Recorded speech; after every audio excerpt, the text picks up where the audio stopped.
दोस्तों नमस्कार। मेष राशि वाले मेरे मित्रों, आज के इस वीडियो को आप हमारे कहने से पूरा अवश्य देखना, क्योंकि आज के इस वीडियो में जो जानकारी आपको हम दे रहे हैं उस जानकारी को जानने के बाद आपके होश उड़ने वाले हैं। जी हाँ दोस्तों, आपके जीवन में बहुत बड़ी बड़ी समस्याएं आई। कई बार तो ऐसी स्थिति भी उत्पन्न हुई कि जब आपकी जान जाते जाते बची। भगवान की कृपा रही या फिर आपके पुरखे पूर्वजों का आशीर्वाद आपके ऊपर रहा कि आपकी जान तो बच गई, लेकिन आपके ऊपर से कष्ट और परेशानियों का साया अभी तक हट नहीं पाया है। आपके जीवन में लगातार तनाव की स्थिति बनी हुई है और यह स्थिति समाप्त होने का नाम नहीं ले रही है। अब ऐसे में आपके ऊपर जो कष्ट और परेशानियां हैं उसके कई अन्य कारण भी हो सकते हैं, लेकिन इसमें एक मुख्य और सबसे बड़ा कारण यह है कि आपके आसपास ही एक ऐसा इंसान घूम रहा है जो आपके पिछले कई जन्मों का शत्रु है। जी हाँ दोस्तों, ज्योतिष शास्त्र में आपको यह सुविधा प्राप्त हो जाती है कि आप अपने पिछले जन्म के रिश्तों के बारे में भी आसानी से पता लगा सकते हैं। ऐसा करने के लिए आपको अपनी कुंडली में केतु और गुरु की स्थिति को अच्छी तरह से देखना होगा और किस घर में केतु विराजमान है और उसका संबंध आपसे क्या है। इससे यह आसानी से पता लगाया जा सकता है कि पिछले जन्म में आपका शत्रु कौन था और वह इस जन्म में आपके किस रिश्ते के रूप में पैदा हुआ है और आपके कितने नज़दीक है। जी हाँ दोस्तों, लेकिन ज्योतिष की और कुंडली की इन बारीकियों को आप नहीं समझ पाएंगे, तो इसी सुविधा को और इसी दुविधा को दूर करने के लिए हम आपके लिए यह एक वीडियो लेकर आए हैं, जिसमें हम आपको स्पष्ट तौर पर बताएंगे कि वह कौन इंसान है जो पिछले जन्म का शत्रु है, आपको हमेशा हानि पहुंचाता है। अब ऐसे में होता यह है कि वह कोई और नहीं है, वह आपका अपना ही है और वह चाहे या ना चाहे, लेकिन कर्मों का बंधन कुछ इस प्रकार से बना हुआ है कि उसके हर एक कर्म का आपके ऊपर नकारात्मक प्रभाव पड़ेगा। जी हाँ दोस्तों, अब वह चाहे आपके किसी भी रिश्ते में हो, आपके लिए चाहे अच्छा करने की कोशिश ही क्यों ना करे, लेकिन आपके ऊपर उसका नकारात्मक प्रभाव होने के कारण आपके कष्ट कम होने के बजाय बढ़ते चले जाएंगे। तो ऐसे में आप कैसे बचेंगे कष्ट और परेशानियों में? तो ऐसे में आप यह कर सकते हैं कि उस इंसान को पहचान जाएं और उस इंसान से जितना हो सके उतना दूरी बना लें। अब आप उसे कैसे पहचानेंगे? क्योंकि आप कोई ज्योतिष आचार्य तो हैं नहीं जो अपनी कुंडली देखकर यह पता लगा लेंगे कि आपका कौन सा रिश्ता आपके पिछले जन्म का शत्रु है। तो ऐसे में आपको हम विशेष जानकारी देने जा रहे हैं, जिसके माध्यम से आप यह आसानी से पता लगा लेंगे। कुंडली के अध्ययन के आधार पर आप पता लगा सकते हैं, लेकिन सामान्य तौर पर भी यह बता पाना बहुत आसान है कि आपकी राशि में आपके पिछले जन्म के शत्रु अक्सर कौन से रिश्ते होते हैं। जब आप उस इंसान को पहचान जाएंगे तो उस इंसान से थोड़ा सा आपको सतर्क रहने की आवश्यकता रहेगी। दोस्तों, इस वीडियो को बनाने के पीछे हमारा मकसद केवल और केवल आपके ज्ञान को बढ़ाना है और आपको सर्वोत्तम और शुद्ध ज्ञान देना है। हम उन लोगों की तरह वीडियो नहीं बनाते कि शुरुआत तो ऐसी की कि आप लोगों के मन में उत्सुकता जागी, लेकिन अंत तक वीडियो देखने के बाद भी आपको कोई मुख्य ज्ञान हासिल नहीं हुआ, कोई बड़ा ज्ञान हासिल नहीं हुआ और आपको लगा कि आपका समय खराब हो गया। ऐसा इस वीडियो में आपके साथ नहीं होगा। हम आपको जो भी जानकारियां देंगे वे शुद्ध शास्त्रीय पद्धति पर ज्योतिषीय आकलन के आधार पर तैयार की गई होंगी और ठोस जानकारियां होंगी। आपको संतुष्टि अवश्य होगी कि आपको कुछ विशेष ज्ञान हासिल हुआ। तो वीडियो में बने रहिए हमारे साथ। वीडियो अंत तक धैर्य के साथ देखना है, पूरे मन से एकांत में ठंडे दिमाग के साथ देखना है। वीडियो की शुरुआत करते हैं। आपको अद्भुत ज्ञान के सागर में एक डुबकी लगवाते हैं। तो चलिए दोस्तों, वीडियो की शुरुआत करें, लेकिन इससे पहले आपको एक ऐसी कहानी सुनाते हैं जो इस बात को साबित करेगी कि हमारी जैसी दृष्टि होती है वैसी ही यह सृष्टि होती है। जी हाँ दोस्तों, तो कहानी को ध्यान से सुनिए। एक बार एक गांव में महामारी फैल गई, तो उस गांव से लोग निकलकर आसपास के गांव में जाने लगे और रहने लगे। तो ऐसे में हुआ यह कि पड़ोस के ही एक गांव में, उसी गांव से एक आदमी निकलकर आया। तो उस गांव के मुखिया से उसने पूछा कि इस गांव में लोग कैसे रहते हैं, क्योंकि हमारे गांव में बीमारी फैली है तो हम यहाँ रहने चाहते हैं। तो उस गांव के मुखिया ने कहा कि जिस गांव से तुम निकल कर आए हो उस गांव के लोग कैसे थे? तो वह आदमी बोला कि कुछ मत पूछो, उस गांव के लोग तो बहुत ही दुष्ट थे, बहुत ही बदमाश थे, परेशान ही करते रहते थे। गांव का मुखिया बोला तो फिर आप इस गांव में मत आइए, क्योंकि इस गांव के लोग उस गांव से दुगने ज़्यादा खराब हैं, आपको बहुत परेशान करेंगे, आप किसी और गांव में चले जाइए। इसी प्रकार अगले दिन उसी गांव से एक आदमी और निकल कर आया और उसने मुखिया से पूछा कि क्या मैं आपके इस गांव में रह सकता हूं? तो मुखिया ने उससे वही सवाल फिर से पूछा कि आप जिस गांव से निकल कर आए हैं उस गांव के लोग कैसे थे? तो उस आदमी ने जवाब दिया कि उस गांव के लोग तो बहुत ही सज्जन थे, बहुत ही प्रिय थे। जब भी उन लोगों के बारे में सोचता हूं तो मेरा दिल भर आता है। तो मुखिया ने कहा कि तुम्हारा स्वागत है इस गांव में, क्योंकि इस गांव के लोग उस गांव से भी दुगने अच्छे हैं और आपका इस गांव में बहुत मन लगेगा। अब यही दृश्य मुखिया के बगल से बैठे गांव के लोग भी देख रहे थे। तो उन्होंने मुखिया जी से पूछ ही लिया कि आपने एक आदमी से कहा कि इस गांव के लोग बहुत ही बदमाश हैं, आपको परेशान करेंगे, और दूसरे आदमी से कहा कि इस गांव के लोग बहुत अच्छे हैं, तो ऐसा कैसे हो सकता है? या तो अच्छे होंगे या फिर खराब होंगे। तो मुखिया जी ने जो जवाब दिया वह जवाब सुनने लायक है और उस जवाब में बहुत बड़ी सीख छुपी हुई है। तो मुखिया जी ने कहा कि यदि उस आदमी को जिसने कहा कि उसके गांव में लोग खराब थे, उस आदमी को मैं इस गांव में रहने देता तो वह अपने स्वभाव के चलते इस गांव में भी लोगों से लड़ाइयाँ झगड़े करता और अपने कई दुश्मन बना लेता और उसके बाद उसके लिए यह गांव भी खराब हो जाता। ठीक इसी प्रकार उस आदमी को जिसको मैंने कहा कि इस गांव में रह सकते हो, उस आदमी का अच्छा स्वभाव, उसका मित्रवत व्यवहार तमाम नए मित्रों को जन्म दे देगा और उसके लिए यह गांव भी सुंदर हो जाएगा, इस गांव के लोग भी अच्छे हो जाएंगे। तो कहने का मतलब यह हुआ कि इंसान का जैसा स्वभाव और व्यवहार होता है वैसे ही लोगों का उसके साथ भी स्वभाव और व्यवहार होता है। अच्छे इंसान के साथ लोग अच्छा ही व्यवहार करते हैं और बुरे इंसान के साथ लोग हमेशा बुरा व्यवहार ही करते हैं। तो इससे यह साबित होता है कि हमारी जैसी दृष्टि होती है इस संसार को देखने की, वैसे ही यह सृष्टि भी होती है हमारे प्रति। जी हाँ दोस्तों, तो इस कहानी से हमें यह सीख मिलती है कि हमेशा सकारात्मक रहिए, प्रेमपूर्ण व्यवहार करिए, दुनिया भी आपके लिए सकारात्मक और प्रेमपूर्ण बन जाएगी। तो चलिए दोस्तों, वीडियो की शुरुआत करते हैं। कमेंट में पूरे भक्तिभाव के साथ जय माँ भद्रकाली अवश्य लिखना, माता का प्रेम और आशीर्वाद आपको प्राप्त होगा। तो दोस्तों, बात करते हैं धर्मशास्त्रों की, क्योंकि ज्योतिष और धर्मशास्त्र एक दूसरे से जुड़े हुए हैं, कड़ियाँ एक दूसरे से जुड़ी रहती हैं। तो हमारा धर्म यह कहता है कि कोई भी इंसान अपने जीवन पर्यंत 6 प्रकार के कर्म करता है। जी हाँ दोस्तों, पहला कर्म है नित्य कर्म, यानी कि रोजमर्रा के द्वारा किए गए कार्य, इनका पुनर्जन्म से कोई लेना देना नहीं होता है। दूसरा है नैमित्य कर्म, यानी कि जो नियम से किए जाने वाले कर्म होते हैं। तीसरा है काम्य कर्म, यानी कि मन में किसी इच्छा को लेकर किया जाने वाला कर्म होता है। चौथा है निष्काम कर्म, यानी कि इस कर्म में कोई भी स्वार्थ नहीं होता है, बिना किसी स्वार्थ के किया गया, जैसे दान धर्म का कर्म होता है, इसे निष्काम्य कर्म कहा जाता है। पांचवा है संचित कर्म, यह प्रारब्ध सहेजे हुए होता है, यानी कि इस कर्म को करने से अगले जन्म के बंधन बनते हैं, यानी कि प्रारब्ध लेकर आप पैदा होते हैं। और छठा है निषिद्ध कर्म, यानी ऐसे काम जिन्हें करना नहीं चाहिए, जिनका हमारे शास्त्रों में रोक लगाई गई है, मना किया गया है कि इन्हें नहीं करना है, निषिद्ध कर्म होते हैं।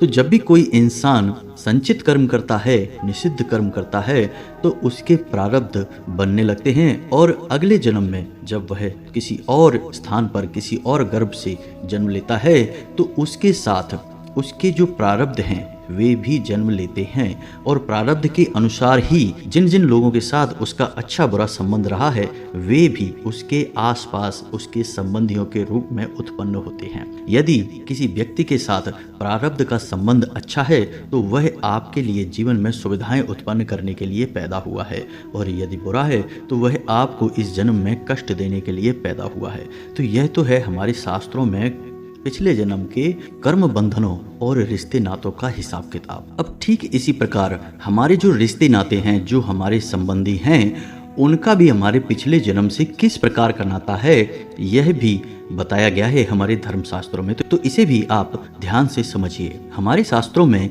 हमारे जो रिश्ते नाते हैं उन्हें पिछले जन्म के बंधनों के आधार पर 4 भागों में बांटा गया है। पहला है ऋण संबंध, यानी कि कोई ऐसा संबंध जो पिछले जन्म का आपका ऋणी है या आप उसके ऋणी हैं, यानी कि यह लेन देन का संबंध है, तो यह आपकी धन हानि कराएगा। जी हाँ दोस्तों, इस जन्म में आपकी या तो धन हानि कराएगा और या फिर आपको विशेष धन लाभ कराएगा। दोनों प्रकार से यह संबंध आपके ऊपर आर्थिक तौर पर प्रभाव डालेगा। दूसरा है शत्रु संबंध। दोस्तों, यह संबंध ऐसा संबंध है जो आपकी पिछले जन्म की शत्रुता को दर्शाएगा। या तो आपने उसे सताया है, बुरी तरह से प्रताड़ित किया है, जिसका हिसाब किताब वह आपसे लेने इस जन्म में आया है, या फिर ठीक इसका उल्टा भी हो सकता है कि आपकी वजह से किसी व्यक्ति को इस जन्म में प्रताड़नाएं मिल रही हैं, मानसिक पीड़ाएं मिल रही हैं। ऐसा इसलिए क्योंकि पिछले जन्म में उसने आपको पीड़ाएं दी थी। जी हाँ दोस्तों, तो यह शत्रु संबंध होता है। तीसरा है उदासीन संबंध। अब उदासीन संबंध ऐसा होता है जो किसी कारण की वजह से आपसे नहीं जुड़ा है, बस सामाजिक परिवेश और परिस्थितियों के बस वह आपसे जुड़ चुका है। तो वह ना आपके साथ अच्छा है ना वह बुरा है, लेकिन उसके द्वारा किए गए कर्म या उसके साथ आपके द्वारा किए गए कर्म नए बंधनों को अवश्य जन्म देगा, जो अगले जन्म में जाकर किसी न किसी प्रकार का आपका संस्कार बनेगा। जी हाँ दोस्तों, अब चौथा संबंध सेवक संबंध। दोस्तों, यह बहुत महत्वपूर्ण होता है क्योंकि इसमें ऐसा हुआ है कि पिछले जन्म में आपने किसी की बहुत सेवा की थी, अच्छे भाव के साथ सेवा की थी, जिससे वह बहुत प्रसन्न हुआ। तो अब इस जन्म में वह आपका एक ऐसा रिश्ता बनकर आएगा जो आपकी बहुत सेवा करेगा और कभी भी आपको पीठ नहीं दिखाएगा। तो यह तो था हमारे शास्त्रों में बताया गया पिछले जन्म के रिश्ते नातों का बंधन कि किस प्रकार से हम एक दूसरे से जुड़े हुए रहते हैं। लेकिन अब इस सब के बीच आप कैसे पहचानेंगे कि आपका शत्रु कौन है जो आपके पिछले जन्म से आपके साथ जुड़ा हुआ है? तो इसका सीधा सा सरल तरीका यह है दोस्तों कि जब भी कोई एक ऐसा इंसान आपके पास आएगा कि आपके साथ बैठते ही उसकी आत्मिक ऊर्जा आपको प्रभावित करेगी और आपका मन खराब होने लगेगा, ना तो आपको उसकी बातें अच्छी लगेंगी और ना ही उसके साथ आपका बंधन अच्छा चलेगा। अब चाहे वह रिश्ता आपका उसके साथ कुछ भी हो, चाहे वह आपका पुत्र हो, पिता हो, भाई हो या पत्नी हो या कोई भी और संबंध हो। वैसे हम आपको बता दें कि पिछले जन्म के जो शत्रु होते हैं वे अक्सर इस जन्म में हमारे पुत्र या पुत्री बनकर ही पैदा होते हैं। यह बहुत बड़ी संभावना होती है। जी हाँ दोस्तों, लेकिन इसका मतलब यह नहीं कि निश्चित तौर पर यही होता है कि हर एक पुत्र पिछले जन्म का शत्रु या मित्र है। कुछ उदासीन पुत्र भी हो सकते हैं जिनका हमारा पिछले जन्मों से कोई लेना देना नहीं है। तो अब आपको अपने पिछले जन्म के शत्रु को अच्छी तरह से पहचानने के लिए हम 5 बड़ी बातें बताने जा रहे हैं, जिनको आप आजमाएंगे तो आपको तुरंत पता चल जाएगा कि कौन है जो आपके पिछले जन्म का शत्रु है। जी हाँ दोस्तों, तो ध्यान से सुनिए सारी बातों को। सबसे पहली बात, एक ऐसा इंसान जो आपका हमेशा धन का नुकसान करवाता है। जी हाँ दोस्तों, चाहे वह स्वयं आपसे पैसे लेगा और समय पर वापस नहीं करेगा, और वापस करेगा भी तो बहुत बुराइयां और झगड़े होंगे, लेकिन बंधन आपसे टूट नहीं पाएगा। आप खूब कोशिश करेंगे कि उससे आप पीछा छुड़ा लें, आप उसे बिल्कुल भी पैसे नहीं देंगे, लेकिन हमेशा आप उसकी बातों में आते रहेंगे, फंसते रहेंगे और उसके द्वारा बनाई गई कहानी पर आप विश्वास कर लेंगे और हमेशा पैसे के मामले में वह आपको पीड़ाएं देता रहेगा। अब ऐसा भी हो सकता है कि वह पैसे ना मांगे स्वयं, लेकिन वह आपको कोई ऐसी योजना बताएगा, कोई ना कोई ऐसी स्कीम बताएगा जिससे आपका पैसा उलझ जाएगा, फंस जाएगा, यानी आपको आर्थिक नुकसान कराएगा। आप समझ जाइए कि यह आपका पिछले जन्म का शत्रु है और यह आपको कुछ ना कुछ नुकसान देने के लिए ही पैदा हुआ है। अब ऐसा नहीं है कि वह जानबूझकर ऐसा करेगा, उसके प्रारब्ध ही कुछ इस प्रकार के हैं, प्रकृति ने कुछ ऐसा प्रारब्ध ही उसे दिया है कि उसके द्वारा किया गया अच्छा कर्म भी आपको धन के प्रति नुकसान ही दिलाएगा। जी हाँ दोस्तों, तो जाने अनजाने में भी वह आपके लिए नुकसानदायक होगा, अनिष्टकारी होगा। दूसरा, एक ऐसा इंसान जिसे आप बहुत प्रेम करते हैं, जिसके बिना आप जी नहीं सकते हैं, यदि वह आपसे दूर चला जाए तो आपकी जान ही निकल जाएगी। लेकिन वह इंसान आपको ना तो इज्जत देता है और ना ही आपको प्रेम देता है। ऐसे में इस बात की प्रबल संभावना बनती है कि वह आपका पिछले जन्म का शत्रु है और पिछले जन्म में यही रवैया आपका उसके प्रति रहा था, जिसका बदला इस जन्म में वह लेने के लिए आया है। अब इसका भी मतलब यह नहीं है कि वह जानबूझकर आपको प्रताड़ित कर रहा है। उसके मन में आपके प्रति कोई याद है पिछले जन्म की, उसे कुछ भी याद नहीं है, लेकिन परिस्थितियां कुछ इस प्रकार की बनेंगी कि वह चाह कर भी आपका भला कर नहीं पाएगा, आपका साथ दे नहीं पाएगा। जब भी आप पर विपत्ति आएगी, यानी कि आपको उसकी सबसे अधिक ज़रूरत होगी, वह आपके साथ नहीं होगा। जी हाँ दोस्तों, परिस्थितियां ही कुछ इस प्रकार की बनेंगी, आपको उससे प्रेम करके केवल और केवल दुख ही प्राप्त होगा। अब तीसरा, एक ऐसा इंसान जिसे आपसे कोई खास लेना देना नहीं है, लेकिन वह आपसे बहुत चिढ़ता है, आपकी हमेशा बुराइयां करता है। जब भी आप उसके सामने जाते हैं तो उसका व्यवहार आपके लिए धोखेबाजी वाला होता है, यानी वह आपके सामने बहुत अच्छा बनने का नाटक करता है, दिखावा करता है और आपको धोखा देने में पूर्ण रूप से कामयाब भी हो जाता है। लेकिन पीठ के पीछे वह आपका बिल्कुल भी भला नहीं चाहता है, हमेशा आपकी बुराइयां करता है। अब ऐसे में होगा यह है कि वह आपकी पीठ के पीछे बुराइयां करेगा, आपको सुनने के लिए मिल भी जाएंगी, लेकिन आप अनचाहे में भी उसे स्वीकार कर लेंगे, आप उसका विरोध नहीं कर पाएंगे। जी हाँ दोस्तों, बंधन ही कुछ इस प्रकार का होगा, वह आपका सगा भाई होगा, पुत्र होगा, पत्नी होगी, या फिर कोई ऐसा नज़दीकी संबंध होगा कि आप चाह कर भी उसे नकार नहीं पाएंगे, उससे पीछा छोड़ा नहीं पाएंगे।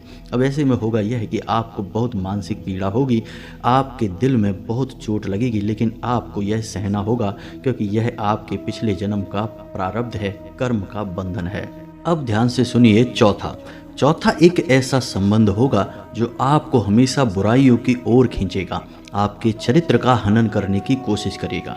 जी हाँ दोस्तों, आपके मन की सकारात्मक ऊर्जाओं को नकारात्मक बनाएगा, आपको व्यसनी बनाएगा, गलत आदतों में आपको डालने की कोशिश करेगा, आपके चरित्र को खराब कर देगा। जी हाँ दोस्तों, इस इंसान की वजह से आपको समाज में कई लांछन झेलने पड़ेंगे। हो सकता है कि आपके ऊपर बड़े से बड़े ऐसे लांछन लग जाएं जिनकी वजह से आपको संसार में मुंह दिखाना भी मुश्किल हो जाए। जी हाँ दोस्तों, ऐसा संबंध भी अक्सर आपका पुत्र, आपका मित्र या फिर भाई बनकर ही पैदा होता है, क्योंकि आप इनके अत्यधिक प्रभाव में रहते हैं। कभी कभी आपकी औलाद ऐसा कार्य कर जाएगी कि आपका समाज में मुंह दिखाना मुश्किल हो जाएगा। कभी कभी आपका मित्र आपको ऐसे कार्य करवाएगा जिसकी वजह से आपके ऊपर चरित्र हनन के आरोप लगेंगे, आपका चरित्र खराब हो जाएगा, समाज में आपकी छवि दूषित हो जाएगी। तो यह भी आपके पिछले जन्म का प्रारब्ध है और पिछले जन्म का शत्रु है। अब सुनिए पांचवा एक ऐसा संबंध है जो आपके लिए आपकी मृत्यु का कारक बनेगा। जी हाँ दोस्तों, एक ऐसा संबंध जो आपको ऐसे कार्य करवाएगा, कुछ ऐसे कार्यों की तरफ प्रेरित करेगा कि आपसे कुछ ऐसी घटना घटेगी जिसमें आपकी मृत्यु हो सकती है, या फिर हो सकता है कि आप मृत्यु के काफ़ी समीप जाकर बच जाएं, लेकिन आपको मृत्यु का एक बहुत बड़ा अनुभव यह संबंध करवाएगा। जी हाँ दोस्तों, अब आपकी मृत्यु इस संबंध की वजह से हो सकती थी, लेकिन कई और शक्तियां हैं जो इस जन्म में आपके साथ हैं, आपका संरक्षण कर रही हैं, जैसे आपके पुरखे पूर्वज, या फिर आपके कुल देवी या देवता, या फिर आपके आराध्य। आपकी धार्मिकता पक्की है, आप किसी देवी या देवता की सच्चे मन से पूजा पाठ करते हैं, तो वह सकारात्मक ऊर्जा भी आपकी रक्षा कर सकती है। लेकिन आपका मृत्यु से बहुत नज़दीकी सामना अवश्य होगा, और यह इसी रिश्ते की वजह से होगा। अब यह वह रिश्ता है जिसका पिछले जन्म से नाता है आपसे, और पिछले जन्म में शायद आप इसकी मृत्यु के कारक बने थे, और ऐसा ही इस जन्म में यह भी आपके साथ करेगा। अब यह भी जानबूझकर नहीं करेगा, कुछ परिस्थितियां ऐसी बनेंगी कि आपके साथ ऐसा होगा। जी हाँ दोस्तों, अब इसका मतलब यह नहीं है कि आप अपने रिश्ते नातों से नफरतें करने लग जाएं और उनके अंदर अपने शत्रु, अपने दुश्मनों को ढूंढने लग जाएं। इस वीडियो को बनाने का हमारा मकसद यह नहीं है कि हम आपके रिश्ते नातों में फूट डलवाना चाहते हैं। यह तो केवल और केवल आपके ज्ञान को बढ़ाने के लिए बनाया गया है कि हमारे शास्त्र और ज्योतिष क्या कहता है कि हम अपने शत्रुओं को कैसे पहचानें।